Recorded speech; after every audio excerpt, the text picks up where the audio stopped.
체포동의안 가결은 너무나도 명백하기 때문에 뭐 국민의힘이 어떻게 나오든지 간에 큰 상관은 없다. 윤영호 씨가 권성동 의원한테 보낸 문자가 있어요. 예. 오늘은 약소하지만 다음에는 더 드리겠다는 취지. 오늘 드린 것은 후보님을 위해서 요긴하게 써달라. 정말 돈을 안 받았으면요, 그 문자에 답을 했어야 돼요. 받지도 않은 돈을 받은 것처럼 이런 문자를 보내는 게 무슨 행태냐라고 억울하면 나와서 항변해야죠. 공개 예고했습니다. 관련자들이 다 일제히 아플 것이다. 근데 진짜 아프네요. 왜 아픈 것도 이렇게 짜서 아픕니까? 윤석열도 아프고 김건희도 아프고 한학자도 아프고 뭐 그 전에 죄 지을 때는 하나도 안 아팠잖아요. 병원도 아산병원으로 똑같은 것도 참 이제 책임질 때 되니까 아프다? 과거에 부정부패 저지르고 해먹을 때는 건강하다가 이제 와서 감옥 갈래니까 아프다? 그건 누가 믿습니까? 여전히 건강하기를 저는 진심으로 기원합니다. 어제 본회의에 보고가 됐으니까 이제 내일 표결이죠. 맞습니다. 어떻게 전망하십니까? 일단 국민의힘 의원들이 어떻게 나올지 그럼 자유투표에 맡긴다. 당론으로 정해지진 않았다라고 하는데 아마 표결에는 참여하지 않겠느냐라고 합니다만 본인들이 한 이야기가 있죠. 저는 개인적으로 불체포 특권이라는 건 헌법상 규정되어 있기도 하지만 이게 이제 유럽에서부터 역사적인 맥락이 있는 거 아니겠습니까? 일단 왕정제에서 이제 정치적 정적을 너무 제거를 하니까 그 문제의식 속에서 이제 어떻게 보면은 이 현역 의원 정치인을 잡아들이는 좀 신중해야 된다. 그런데 본인들이 어떻게 했어요? 정파적으로 당시에 민주당 공격하려고 우리는 불체포 특권을 내려놓겠습니다. 그게 마치 정의냐 자승자박이 된 거예요. 국민의힘 의원들 표결에 참여하지 마십시오. 본인들이 한 이야기가 있잖아요. 아니면 가결표를 던지세요. 권성동 의원 본인도 불체포 특권 포기하겠다고 서약까지 했었죠. 그러면서 압박했었죠. 왜 이재명 당시 대표 영장실질 그 부분에 대해서 포기하지 않느냐라고.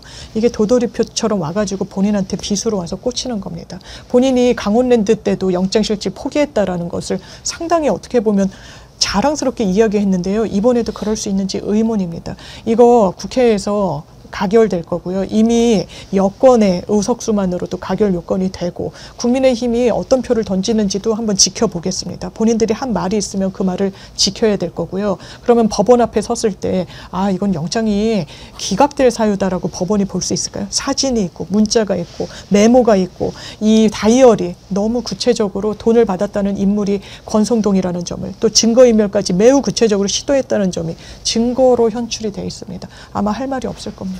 체포동의안 표결은 비밀 투표로 이루어집니까? 그 무기명으로 이루어지는데요. 뭐 체포동의안 가결은 너무나도 그 명백하기 때문에 뭐 국민의힘이 어떻게 나오든지 간에 큰 상관은 없다 그런 생각이 듭니다. 아니 국힘당에서도 얼마나 표가 나올지 궁금해서요. 그러니까 이제 국힘당 의원들 중에서는 이제 권성동을 인계철선으로 쓰려는 의원들도 있을 거예요. 왜냐하면 다음이 이제 자기 차례가 온다는 불안감에 있는 사람들은 반대를 하겠습니다만은 뭐 그 안에도 뭐 권성동과 무관한 사람도 있을 테니까요. 그런 사람들은 국민적인 비난이 무서워서라도 전 가결표를 던지지 않을까 예상해 봅니다. 지금 보면은 증거가 차고 넘치더라고요. 뭐 그 전에 돈 받을 때 현장에 같이 있었던 사람, 뭐 세계일보 부회장하고 적십자사 총재도 있었고. 근데 이제 뭐 알려지지는 않았지만 돈 받은 것 같다라는 진술도 한 것 같고. 그리고 윤영호라는 사람이 전달하기 전에 그 부인이 사진 찍어 놓은 것도 있고. 그다음에 문자가 또 증거가 새로 나왔다고 그래요. 이 뒷받침할 만한 문자가. 네. 동석자한테 나온 겁니까? 제가 알고 있기로 그 문자는요. 이제 돈을 줬잖아요. 준 걸 전제로 윤영호 씨가 권성동 의원한테 보낸 문자가 있어요. 예. 오늘은 약소하지만 다음에는 더 그러니까 드리겠다는 취지. 오늘 드린 것은 후보님을 위해서 요긴하게 써달라라고 이야기를 했다는 확보했다는 그런 기사들이 있거든요. 그러면 정말 돈을 안 받았으면요, 그 문자에 답을 했어야 돼요. 받지도 않은 돈을 받은 것처럼 이런 문자를 보내는 게 무슨 행태냐라고 엄청나게 경로를 했어야 되는데 그러진 않은 거죠. 권성동 의원 그리고 매우 구체적인 증거가 사진을 찍는 경우도 사실 이런 뇌물성, 정치자금법 위반성 사건에서 없는 경우도 태반인 거죠. 그런데 이거는 자기가 그냥 갖다 주는 게 아니잖아요. 윤영호 씨 입장에서는 보고를 해야 되는 거예요. 통일교에. 내가 이거를 중간에 배달 사고 내지 않았다. 진짜 정확하게 갖다 줬다. 그러니까 이 사람이 재정국장인 부인은 자기 핸드폰으로 사진을 찍고 사진을 찍어 놓으면 그 일자가 나오니까요. 시간까지 굉장히 세밀하게 나오니까 그렇게 준비를 해두고 문자를 사전에도 보내고 사후에도 보내고 본인 다이어리에 있는 큰 거 한 장을 지원했다라고 써놓고 그런데 나 그 돈 모르겠다. 안 받았는데 그 말을 믿을 수 있을까요? 전후 맥락상 아마 법원이 믿어주지 않을 겁니다. 근데 이게 이제 뇌물 관련된 사건은 원래 입증이 어렵습니다. 그래서 보통은 이제 수행 기사가 그 증언을 해준다거나 어떤 사과박스 물증들이 좀 나오거나 이게 굉장히 참 추적하기가 쉽지 않아서 처벌도 어려운 사건인데 지금 권성동 관련된 이 부정부패 뇌물 혐의 관련된 이 사안들은요 이미 현출된 증거들이 너무나도 차고도 넘칩니다. 뭐 문자도 그렇고 윤영호 씨의 증언도 그렇고 또 관련된 사진도 있고 많은데요. 가장 큰 증거는 무엇인지 아십니까? 결국 권성동 그 자체가 증거입니다. 아니, 권성동이 그때 그 비서진 통해가지고 그 택배기사님이 JTBC에 전달한 녹취를 들어보면 아니 윤영호가 뭐길래 윤영호 조사받고 나오니까 의원님이 만나고 싶다고 왜 입맞춥니까? 떳떳한데 왜 입맞춥니까? 그 저는 국민의힘이 과거에 썼던 말로 권성동 의원 대입해 보시면 돼요. 숨는 자가 범인이다. 떳떳하면 특검 받아라. 그때 이 얘기를 1년 내내 떠들었거든요. 그럼 여기에 또 권성동만 예외입니까? 이거 확증 편향이 됩니까? 그러니까 저는 권성동이 그 증거 1호다. 증제 1호가 권성동의 입 그 자체다. 저 그렇게 생각합니다. 그 보좌관하고 택배기사하고 주고받은 통화 내용은 완전 코미디였죠. 그 권성동이 만나고 싶다는 거예요. 윤영호 세계본부장이 조사받고 나오면 의원님이 급하게 보자 그랬는데 택배기사님이 아니 왜 나한테 얘기하냐고 난 그 관련 없는 사람인데 잘못 거셨어요 하니까 아이고 예 이러면서 끄는 거거든요. 이거 뭐 조작이 됐습니까? 뭐가 됐습니까? 자기들이 지금 꼬리가 길다가 밟히는 국면인데 권성동이 저는 가장 큰 증거라고 봅니다. 저는. 혹시 그런 것 그 택배기사하고 통화한 내용 이런 것도 증거인멸 시도로 증거가 됩니까? 완전히 당연히 하고요. 특검의 브리핑 내용을 보더라도 예. 증거인멸을 시도했다라고 굉장히 강력하게 주장하는데 영장 청구서에 왜냐면 소명을 해야 돼요. 범죄가 저질렀을 거로 상당한 이유가 있습니다. 판사님. 한 축으로 넣고 이 사람 그냥 풀어주면요. 증거인멸이나 도주죄를 할 겁니다. 판사님. 그런데 이 사람의 지금까지 행태를 보십시오라고 하면서 너무 결정타인 거예요. 신 변호사님이 짚어주신 대로 지금 의원님이 통화하기 원하십니다. 왜 수사받고 나온 직후에 사람을 이 통화하기를 원합니까? 뭘 수사하디? 어떤 걸 물어보디? 그럼 난 어떻게 준비할까? 나에 대해서 뭐라고 얘기하니? 이거를 확인하고 싶었던 거예요. 그 엄중한 상황에 왜 전화를 합니까? 딱 걸린 거죠. 그러니까 이건 완전 그 보좌진도 좀 조심해야 되는 게 증거인멸죄는요. 자기가 자기 증거 인멸하는 건 죄가 안 됩니다. 근데 증거인멸 교사는 또 돼요. 그러니까 그 보좌진 입장에서는 증거인멸죄에 해당이 되고 권성동은 죄 하나 더 추가할 지금 지경입니다. 그러니까 권성동 자체가 증거가 되고 있기 때문에 이 사안에서 저는 뭐 영장 발부는 너무나도 당연하고 명확하다. 저는 그렇게 봅니다. 지금 그 권성동은요. 권성동도 검사 출신이잖아요. 이렇게 하면 불리한 것을 모를까요? 수사가 시작이 되니까 휴대전화를 바꿨어요. 그리고 차명폰으로 통일교 관계자한테 연락한 거 이런 것들도 지금 체포동의안에 다 근거로 제시가 됐는데 이런 것들이 드러나면 안 드러날 거라고 생각했을까요? 지금 또 필리핀의 차관 행사할 수 있도록 막 압력을 넣었잖아요. 이런 것도 이제 다 드러나는데 이번 체포동의안에는 그 내용은 안 들어가 있죠. 그런데 이제 대통령이 그걸 보고받고 당장 중단했기 때문에 3,500억인가? 예, 거의 합하면 7천억으로 예, 알고 있습니다. 그런 어마어마한 돈이 새 나갈 뻔한 거 아닙니까? 그게 원래 기재부 주무부처에서는 안 된다는 안 된다고 사업성도 했죠. 없고 또 이게 필리핀의 그 기업들이 좀 부패해가지고 그 돈이 어떻게 쓸지도 통제가 잘 안 되고 그리고 모듈 무슨 그 교량 사업 같은 거였는데 사업성이 전혀 점검이 안 돼서 기재부에서 안 된다고 하니까 추경호 당시 이제 기재부 장관이랑 계속 만나서 이것을 해라. 왜 안 하냐. 그런데 해명이 저는 이해가 안 되더라고요. 국익을 위해서 이 차관이 나중에는 상환이 되는 거기 때문에 뭐 문제가 없고 아니요. 이거 국민 혈세로 갔는데 상환이 안 될 수도 있으니까 사업성이 없다라고 했던 거예요. 그런데 왜 그랬는지. 왜냐하면 거기에도 히림이라는 김건희랑 관련된 또 이 기업이 등장하고 이러거든요.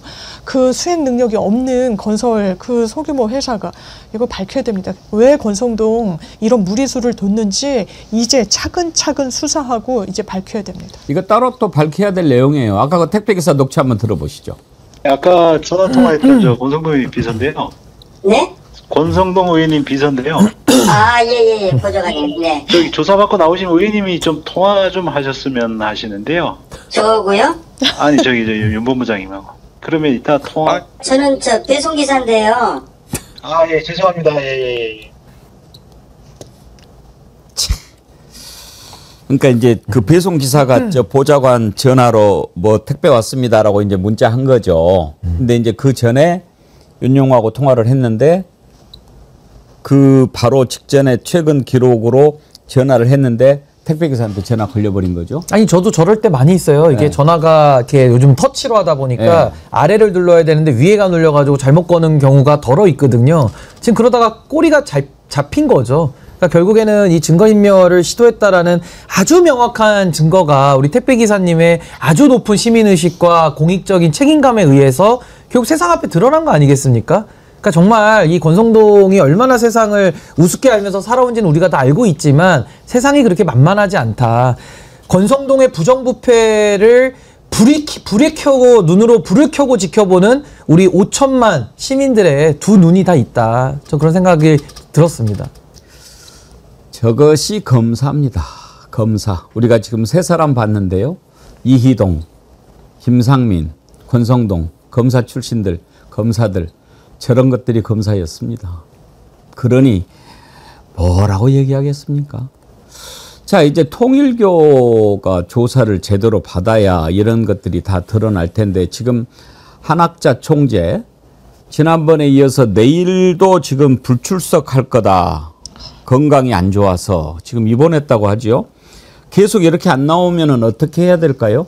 이거는 강제 구인해야죠. 체포영장이 발부되는 사안입니다. 보통 한 3번 정도 나오지 않으면 아, 소환에 응할 의사가 없구나.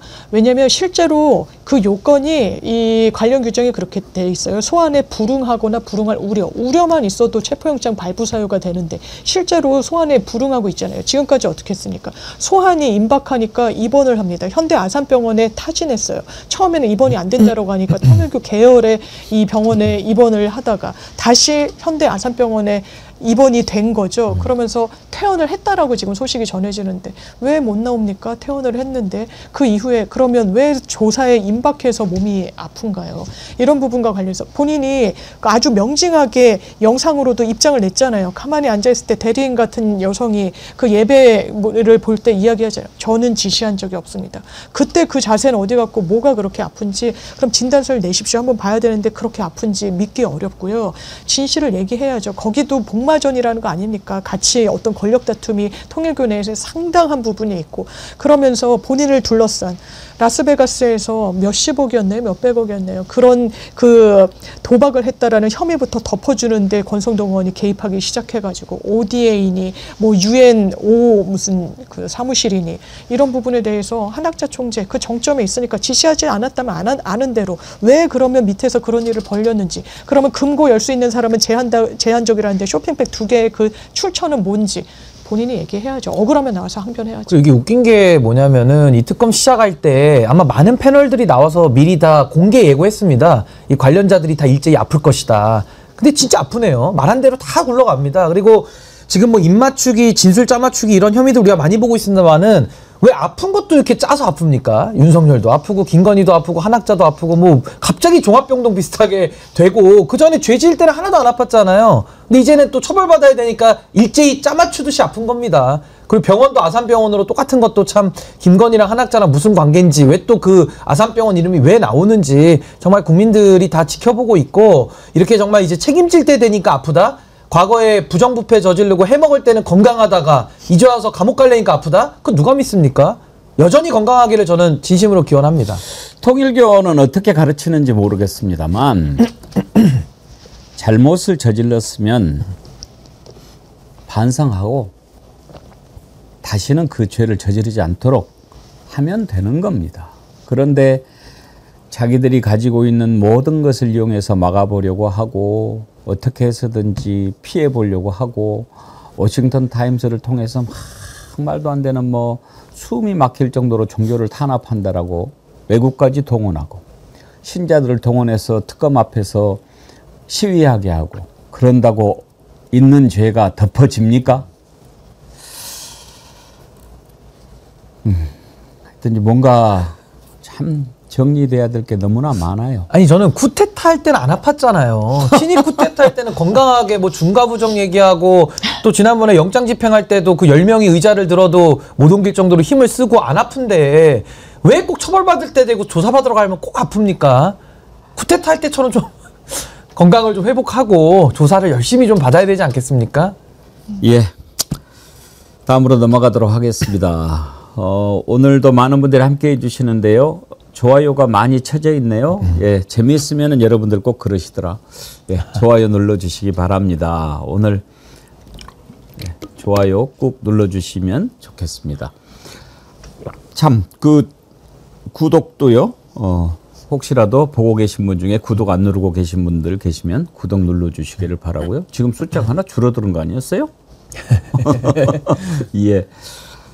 자, 검사는 아닌데 이 사람도 참 황당하죠. 이제 방송통신위원회가 폐지가 되지 않습니까? 지난번에 정부 조직 개편안이 발표됐을 때 궁금해하셨던 분들이 계셨어요. 검찰 해체하고 중수청, 공수청으로 나누는데 1년간 유예기한 두는데 방통위도 그러면 1년 있어야 되나 그렇게 걱정하셨던 분들이 있는데 그건 다르죠. 방통위는 바로 없어지는 거죠? 예, 일단 9월 말경에 본회의를 통과하면 9월 25일 지금 예상하고 25일이죠. 있고요. 예, 그러면 바로 이 부분이 이제 그 구조 개편이 되는 건데 기능과 관련해서 방송통신과 관련한 기능을 계속 이 방송통신미디어위원회인가 그 시청각미디어위원회인가 이제 이름이 바뀌는데 가장 큰 이제 변화점은 정무직 공무원 같은 경우에는 바로 그 조직으로 인수인계가 되지 않는다라는 점. 이거를 현실에서 풀어내면은 이진숙 위원장의 임기는 바로 이제 종결이 된다는 점. 거기에 유예 기간을 가질 수는 또 없는 부분이 있고요. 그래서 이 부분은 어떤 유예 기간이나 어떤 지체 없이 바로 또 할 수 있는, 왜냐하면 기능 자체가 많이 바뀌는 그런 상황은 아니기 때문에 바로 출범이 가능한 그런 상황으로 진행이 되고 있습니다.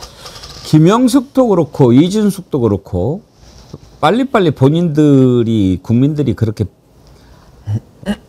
혼을 내면 부끄러운 줄 알고 정리를 해야 되는데 어떻게 해서든지 연명해 보려고 발버둥을 치는 모습이 참 보기에 딱합니다. 어제 이진숙도 기자회견을 하고 막 비난을 하던데 다 들으면 여러분들 힘드시니까 일부만 한번 그래요? 아예 안 듣는 걸로 그렇게 하십시다. 뭐 자기 말로는 나 쫓아내려고 이렇게 하고 있다라고 하는데 그냥 두는 게 맞지 않아요? 그러니까 이제 이진숙 같은 사람은 정말 어떻게 보면 빌런 그 자체이기 때문에 사실은 상대하고 싶지도 않은 그런 수준의 저질 공무원 아닌가 그런 생각이 들고요.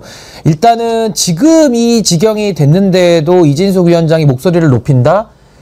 저는 윤석열이 내란 수괴고 내란 수괴가 내란을 일으키기 전에 어떻게 보면 방송을 장악하기 위한 내란의 사전 준비 작업으로서 이진숙을 그 자리에 앉혀놨기 때문에 이진숙은 누가 봐도 내란 인사입니다. 내란 인사가 지금 내란이 진압됐고 윤석열을 처리하는 이 과정 중에 있는데 부끄러움은 1도 없이 저렇게 국민들을 상대로 목소리 높이고 한다는 것 자체가 정말 사람 맞나 라는 생각이 들고, 왜냐면 사람이 동물과의 차이점이 부끄러움을 아는 게 사람의 도리 아닙니까? 근데 내란 인사로서 너무 뻔뻔하고 너무 떳떳하고 하니까 국민들이 더 화가 나시는 거거든요. 그러니까 공직자의 기본이 안 돼 있는 사람이라서 내란 인사답기는 하나 내란 인사다우면은 조용히 법의 처분을 저는 기다리는 게 맞지 않나 그런 생각이 듭니다.